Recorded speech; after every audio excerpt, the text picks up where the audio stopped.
Մարդկության պատմությունը, որքան էլ անբնական, անտրամաբանական ու հակամարտկային է, ամենից առաջ պատերազմների պատմությունն է։ Այս առումով 20-րդ դարն առանձնանում է առավել արյունարբու, մարդակուլ եւ մասշտաբային իրադարձություններով։ Բավական է հիշատակել առաջին համաշխարհայինը, հայոց մեծ եղեռնը, Հիտլերյան Գերմանիայի սանձազերծած երկրորդ աշխարհամարտը, դրանց հաջորդած մոլորակի տարբեր հատվածներում բռնկված մեծ ու փոքր մյուս պատերազմները եւ պատկերը առավել ամբողջական կդառնա։ Այդուհանդերձ իր ծավալներով ու դաժանությամբ 1939-ից 1945 թվականների երկրորդ աշխարհամարտը առանձնանում է հրեշավոր մասշտաբայնությամբ եւ մարդկային զոհերով։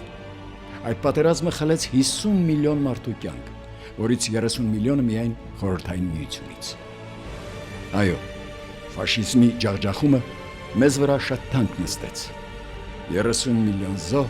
եւ անթիվ անհամար հաշմանդամ մարմնով ու հոգով խեղված մարդիկ։ Այս ամենով հանդերձ նաեւ պետք է ընդունենք, որ այդ փառավոր հաղթանակը կանխորոշեց մարդկության ճակատագիրն ու ապագան։ Աշխարհն ազատագրվեց ֆաշիստական մղձավանջից։ Անվիճելի է, որ բազմազգ խորհրդային բանակում հայ ժողովրդի զավակներն աչքի են ընկնում անօրինակ սխրանքով ու հերոսությամբ։ Գերմանական ֆաշիզմի դեմ կյանքի եւ մահու կռվի էին դուրս եկել 600,000 հայեր, որոնցից 300,000-ն ընկան մարտի դաշտերում։ Այդ կռվում ի հայտ եկան բազմատաղանդ ականավոր հայ զորահրամանատարներ, բարձրաստիճան սպաներ եւ վերջապես իրենց հայրենիքին անսահմանորեն նվիրված մարտնչող զինվորներ։ Մեր փոքրիկ եղեռնազարդ Հայաստանը հայրենական պատերազմում տվեց 115 խորհրդային միության հերոսներ։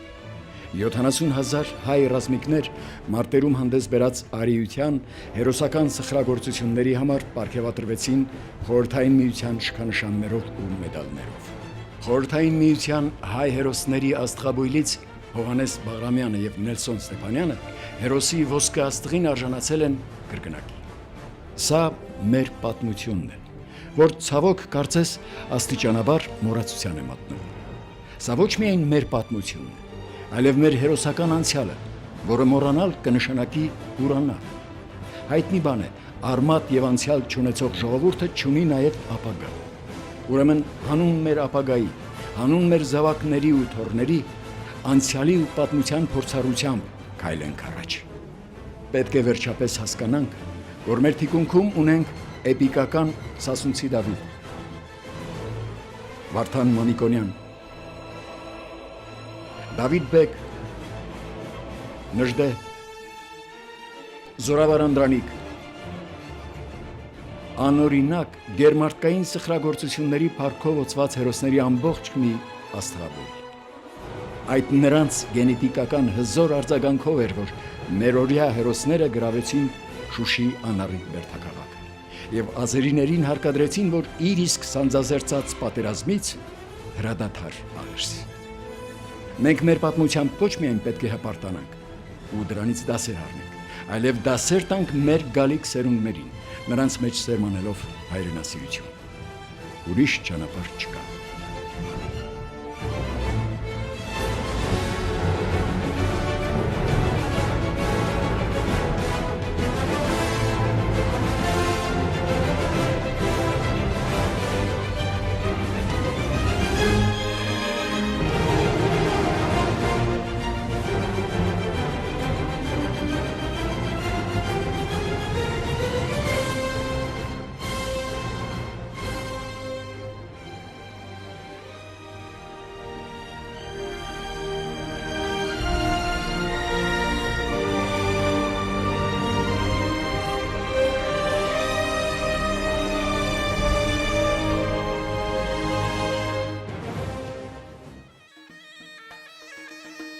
Ուստակարոն փչեց զուռնեն ու դոլի ձայնը թնդաց, մեղմ ժպտալով շրջան մտան կտրիչները հաղթանակած, ու մի քանի վայրկյան հետո պարը դարձավ ավելի մեծ, անցնող դարձող հայեր եկան, կիսաշրջանը բոլորեց, Պարում էին այնպես ուժգին, այնպես թափով, շռնդալից, որ թվում էր ոտքով էին հաղթանակի սալյուտ տալիս։ Դոփում էին գետին այնպես, որ ասես ձայնը ոտքերի ուզում էին գնար հասներ լեռնաշխարհը Հայաստանի։ Պարում էին հայերն այդպես, հաղթանակած մտած Բերլին, մեր Նայիրյան, հնադարյան, ավանդական մեր Քոչարին։ Այդ պարն էին պարել նրանք, երբ հաղթել էր Հայկը Բելին։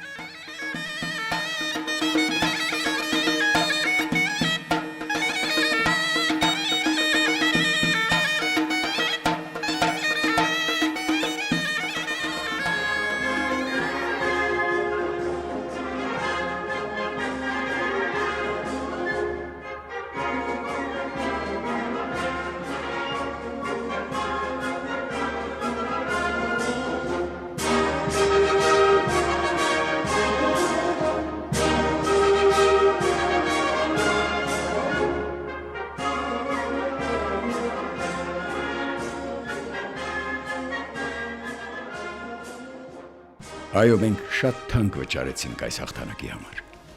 Մեր հայրերն ու պապերը պետք է անցնեին կրակի ու ավերումի, ահերի ու մահերի հնգամյա գեհենի միջով։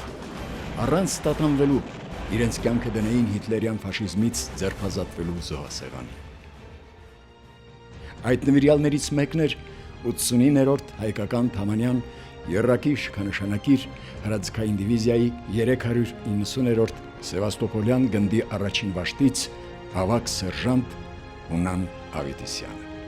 ով թեև չտեսավ, բայց կերտեց այդ փառավոր հաղթանակը։ Իսկ Հունանը շատ էր ջահել։ Դեռ չէր բոլորել երրորդ տասնամյակը, ուներ շատ ծրագրեր ու երազանքներ, որոնք ուզում էր կյանքի կոչել։ Սակայն հայրենիքը վտանգի մեջ էր, իսկ հայրենիքը նրա համար բացարձակ արժեք էր։ Այս գիտակցումը նրա հոգում ձևավորել, ներծծվել էր արյան մեջ մանկությունից, երբ իր աշխարհը դեռ սահմանափակվում էր Ղափանի շրջանի Ծավ գյուղի անձուկ շրջանակներում։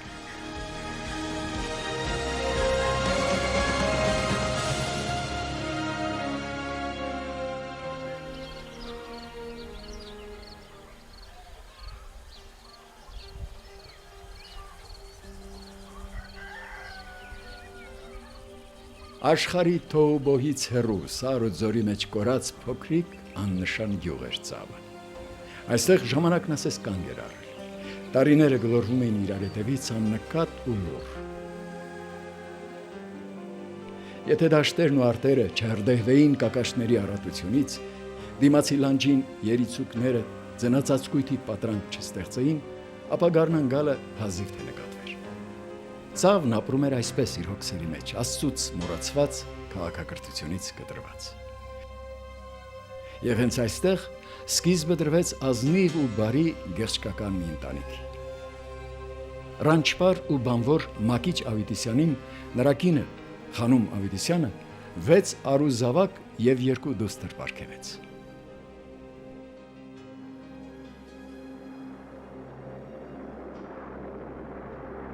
20-րդ դարասկզբի ժամանակները խառն էին ու խրթին։ Աշխարհը հայտնվել էր պատերազմի հրդեհներում, եւ Ավետիսյանների 6 որդիներն էլ պիտի անցնեին այդ բոցերի միջով։ Անդրանիկ որդին, Հայկաս Ավետիսյանը, դարձավ առաջին զոհը։ 1939-ին նա ընկավ սպիտակ ֆինների դեմ մղած մարտերում։ Մնացած 5 եղբայրների՝ Հունանի, Ժորայի, Մայակի, Ասատուրի եւ Աշոտի համար ճակատագիրը նախապատրաստել էր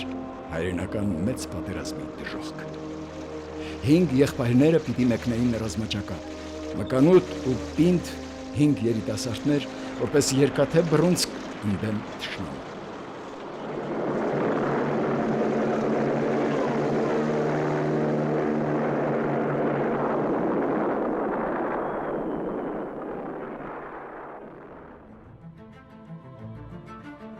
Բայց մինչ այդ ապրում էր Ավետիսյանների ընտանիքը իրենց լեռների պես խաղաղ Ծավ գյուղում։ Ապրում էր դժվարին մի կյանք, սակայն ազնիվ աշխատանքով ճակատագրի հետ հաշտ ու համերաշխ։ Օջախի հիմնադրին Մակիչ Ավետիսյանին վիճակված չէր տեսնել զավակների մեծանալը։ Նա կյանքից շուտ հեռացավ։ Անչափահաս զավակներին թողնելով կնոջ խանումի նկուն ուսերին։ Դժվար չէ պատկերացնել այն թշվառությունը, որում հայտնվել էր 30-ական թվականներին Լեռներում կորած հայկական գյուղը։ Համատարած աղքատության եւ կարիքի ճիրաններում մի կերպ գոյատևում էր խանում Ավետիսյանի խնամքին մնացած բազմանդամ ընտանիքը։ 1929 թվականին Ավետիսյանների ընտանիքն անդամագրվեց նոր ձևավորված կոլտնտեսության։ Գյուղի 7-ամյա դպրոցն ավարտելով Հունան Ավետիսյանը սկսեց հովություն անել։ Մոր հոգսերը պետք էր թեթևացնել։ Թեև ընդամենը 14 տարեկան, բայց արդեն որոշակիորեն ուրվագծվում էր համարձակ, աշխատասեր ու ընկերասեր երիտասարդի դիմանկարը։ Հունանին հենց այդպես էլ հիշում են նրա հարազատներն ու մտերիմները։ Ես Հունանի հետ ղապանում կեց, ինքի երիտասարդից խոխայում, յուրան աղբուրու տոնում, գնացին դեմ միասին, հաց կերանք, հետո ինձ վերցրեց տարեց կինո, ղափանում, կինո տեսանք, մի օր երկոր մնացիք Հունանի հետ էլի եկանք, բայց ոտով գնացիք, ոտով եկանք այն ժամանակ, շատ աչայնի տղա էր, շարպիկ, ամենի շով առաջավոր, որ գյուղում համայա առաջինի երիտասարդների մեջին Հունան Ավետիսյանն էլ, որ սելակյունում, լավ սնայպեր էր, կրակում էին, ես պուչիր էի ինքի մեծ, ինչ թովարացնում լավ որ ես կկրակին, ինենց կկրակին, ինկերները թետ լավ կաց, ինչքան կարամուս բարի կաց, և ես իրան էլ լսում էի, ծարերը մանակ եկած միասին, որսի շատը կեցած։ 1935 թվականին զորակոչվելով բանակ, Հունանը մինչև 1937 թվականը ծառայում էր 22-րդ հայկական լեռնահայցելազորային գնդում։ Այստեղ էլ Հունան Ավետիսյանը բնութագրվեց որպես կարգապահ զինվոր, գերազանց հրաձիգ և խիզախ հեծելազորային։ Զորացրվելուց հետո հայրենի գյուղ վերադառնալով բանակի շարքերում կոփված ռազմական ու քաղաքական գիտելիքներով զինված հայրենասեր երիտասարդն անմիջապես լծվեց կոլտնտեսության աշխատանքներին, ամուսնացավ, հիմնադրելով նոր օջախ։ Հունան Ավետիսյանը որ ամուսնացավ, ես փոքր էի, ես հիշում էի, որ ինքի ոնց գնաց ծիով եկան, շատ այն ժամանակ զռնղավորով էին, մեր գյուղացի մամիկոնն էլ, զռնաչին էլ, որ գյուղից։ Որ շմավն դայուն հետ միասին երկու հոգով, ծավից գնացի Շերաշենից հախնպիրին։ Աննասցը բաղախանում, ինքը ծիո զռնղավալով, առակ է զռնաղով, ծիո շյուրով, ժողորդ էշով, գնացիք հարսպիրեցիք։ Այն ժամանակ չարող էինք հագնում, հայրս ասում էր կաշին տար մգրդիչի, թոկարի բեր, մգրդիչն էլ ամենալավ բանը չարող կարողն է, մգրդիչն էլ Հունան Ավետիսյանի հայրն է։ Ասում էր ես բարապ չեմ ճիշտ ասա, տոր Հունան այդ բանանի, դրեխներդ կարի, եկալ քինի, մեր բարբարով եմ ասում էլի։ Վերջ ես էլ տանում էի այդ չարողները կաշին, տանում էի տալիս Հունանին, նստում էի մոտը, կարում էր վերջացնում, այդ թելերներ հագցնում էր, ու ամեն ինչը տեղին, հենց տեղ ես հագնում էի ու գնում էի տուն, ուրախանում էի, ժամանակ մեծ ուրախություն էր, երբ չարող էինք հագնում։ 1939 թվականին Ավետիսյանների ընտանիքը հանգամանքների բերումով Ծավ գյուղից տեղափոխվեց Հոկտեմբերյանի շրջանի Լուկաշինի անվան այգեգործական սովխոզ։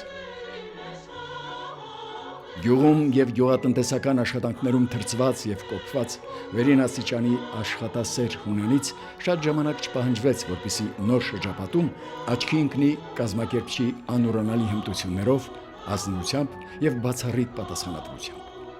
Եվ ահա շատ շուտով նրա ղեկավարած այգեգործական բրիգադը հայտնվեց առաջավորների շարքում։ Իսկ դարանակալ ճակատագիրը նվիրյալ երկրագործի համար տևական, խաղաղ, ստեղծագործ աշխատանք չէր նախատեսել։ Իր բոլոր սերնդակիցների նման նրան ուրիշ ճանապարհ էր սահմանված։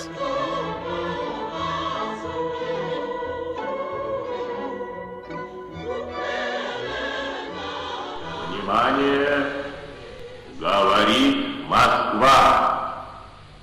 Перед передаем важное правительственное сообщение. Граждане и гражданки Советского Союза. Сегодня в 4 часа утра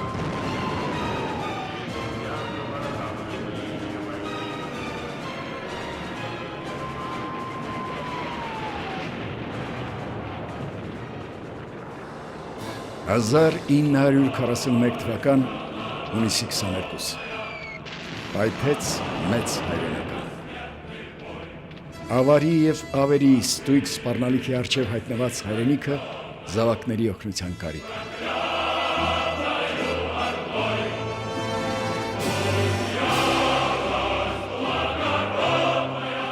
Եվ ահա մայր հայրենիքի կոչով, սեփական արժանապատվության թելադրանքով, ազատության և անկախության հրամայականով ոտքի ելավ խորհրդային բազմազգ ժողովուրդը։ Ոտքի ելավ իր տունն ու օջախը, իր հորն ու մորը պաշտպանող զավակի վճռականությամբ, ոտքի ելավ չարը խափանելու, բարին հաստատելու չբեկանվող կամքով։ Ասես մոգական գավազանի հարվածով անծայրացիր խորհրդային միության միլիոնավոր տներ ավեր ու փակ մնացին։ Տղամարդիկ գնացին ռազմաճակատ, իրենց օջախները թողնելով կանանց, երեխաների ու ծերերի հույսին։ Ամուսնուց վաղուց զրկված ավագ որդուն հայկազին սպիտակ ֆիլների դեմ մղած մարտերում 1939 թվականին կորցրած Խանոմ Ավետիսյանը հիմա էլ պատերազմ էր ճամփում Հունանին, Ժորային, Մայակին